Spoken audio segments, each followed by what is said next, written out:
Beaucoup de problèmes de gestion du temps sont en réalité des problèmes de gestion émotionnelle, notamment de gestion des peurs. On croit qu'on manque d'organisation alors qu'en réalité, on manque de sécurité intérieure. Derrière la procrastination, il y a parfois la peur de l'échec, de se confronter au résultat. Alors on repousse. Ou la peur de la difficulté de la tâche qu'on va également repousser. Derrière le perfectionnisme, il y a la peur du jugement, d'être confronté au regard des autres, la peur également du rejet.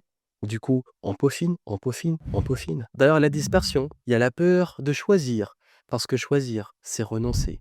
Alors du coup, on évite de trancher, on essaie de tout faire, et du coup, on se disperse. Quand on a 1000 idées, 1000 projets, on a l'impression que chaque choix est associé à une perte, à un renoncement. D'ailleurs, la course à l'urgence, le fait de toujours travailler plus, il y a la peur du vide, la peur de se sentir inutile ou de passer à côté d'une opportunité. La peur de perdre le contrôle. D'ailleurs, derrière le sort contrôle, il y a parfois aussi la peur du manque. La peur que si on arrête, ben, tout va s'écrouler. Du coup, on s'accroche et on répond à ça par le faire plus.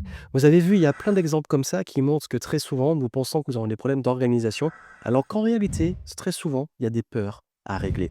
Et je le vois beaucoup avec mes clients.